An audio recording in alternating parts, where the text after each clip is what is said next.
Bonjour et bienvenue aussi à notre tour d'horizon économique, géopolitique et boursier. Nous sommes le lundi 19 juin. Pour comprendre comment tourne la planète finance, c'est sur la bourse au quotidien nulle part ailleurs. Et l'épisode du jour s'intitulera Un second semestre à fond la forme. Et oui, ce matin, dès les premiers échanges, situation singulière, 100% des valeurs du SBF 120 étaient en hausse. Bon, ça n'a pas duré, naturellement. Mais pour le CAC 40, là, il a fallu attendre au moins un quart d'heure avant que l'on voit apparaître une valeur dans le rouge, Technip, plombée par la baisse du pétrole. Sinon, c'était du 100% de hausse. Eh bien, voilà, on vient de distribuer une nouvelle donne. On repart avec une nouvelle pile de jetons pour le deuxième semestre. Et toutes les gestions indicielles reprennent du papier. Il faut dire que le précédent trimestre leur a laissé une solide plus-value supérieure à 8% sur le CAC 40, supérieure à 14% sur le Nasdaq, également pas loin de 8% sur le Dow Jones et le S&P. Ça nous promet déjà une belle année. En tout cas, au moins dans la norme de ce qu'on attend des actions, c'est-à-dire plus 15%. Plus 15% tous les ans, eh bien ça dure depuis 2009, on est même allé au-delà parfois. Et c'est plus 15% sur le prix des actifs mobiliers n'est jamais pris en compte par les indices d'inflation. Alors on a le panier de la ménagère, on a vu que l'indice PCE donnait des signes de faiblesse la semaine dernière aux États-Unis. On a vu également les indices d'inflation fléchir en Europe, sauf au Royaume-Uni. Le prix des actifs, donc, flambe, mais ça ne rentre pas dans le panel.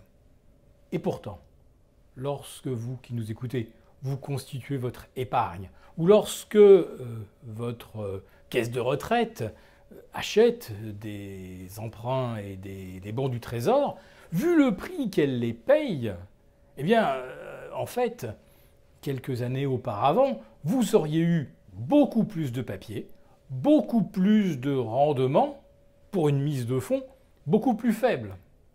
Alors ça, c'est le point de vue de celui qui se constitue une épargne. Il paye très cher désormais des bons du Trésor qui ne lui rapportent rien. En revanche, ceux qui ont déjà des excès de capital, eux se réjouissent de cette situation parce que eux, le rendement, ils s'en fichent. Ils achètent un bon du Trésor à 100 en espérant le revendre 102 et l'expérience démontre qu'ils arrivent même à le revendre 103 ou 104. Même chose pour les dettes d'entreprise. On avait autrefois des spreads, des écarts de rendement de 4 à 500 points entre un bon du Trésor et une obligation d'entreprise un peu risquée.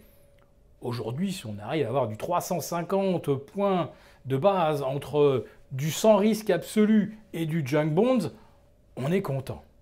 Mais les actions, alors les actions, avec une multiplication par 3,5. Là aussi, si vous épargnez pour votre retraite, aujourd'hui, pour obtenir en fait le même montant de versement de dividendes, vous êtes obligé d'acheter énormément plus de papier, tout simplement, parce qu'avec 100, il y a 7 ans, vous auriez obtenu 2% de retour sur investissement, et 7 ans plus tard, il vous faut payer 350 pour avoir droit à 2 ou 2,5% de rendement. Donc, il y a là une hyper-inflation qui ne figure nulle part, mais cette hyper-inflation, vous la payez bien à un moment ou à un autre. Quand vous vous constituez une épargne retraite, il faut mettre beaucoup plus de côté pour obtenir en fait beaucoup moins de rendement. Et eh bien, la plus-value du portefeuille, finalement, ne vous concerne guère, puisque vous n'avez pas, vous, la liberté de choisir à un moment d'arbitrer un marché obligataire trop cher en faveur d'autres supports d'investissement. Vous êtes donc pieds et poings liés avec votre paquet d'emprunts qui ne rapportent rien, ou alors vous prenez le risque d'acheter des SICAV dynamiques chez votre banquier, votre assureur, et à ce moment-là, vous êtes complètement exposé sur du papier de faible qualité, avec un rendement qui, de toute façon, d'un point de vue historique, est extrêmement faible par rapport à ce qu'on obtenait avant la crise de 2007-2008. Voilà, donc le second semestre commence à fond la forme. Il n'existe aucune raison de s'inquiéter de rien, ni sur le front géopolitique, où on découvre que maintenant, Donald Trump ordonne d'abattre des avions de chasse syriens qui bombardent des rebelles souvent financés par l'Arabie Saoudite, c'est-à-dire l'allié des États-Unis. On commence à se demander véritablement comment fonctionne la géopolitique, ou si on ne s'en va pas vers une escalade des conflits au Proche-Orient.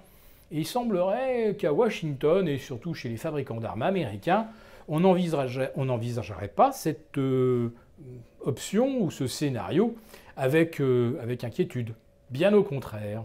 Alors, second semestre, à fond la forme, mais nous, à fond sur la couverture.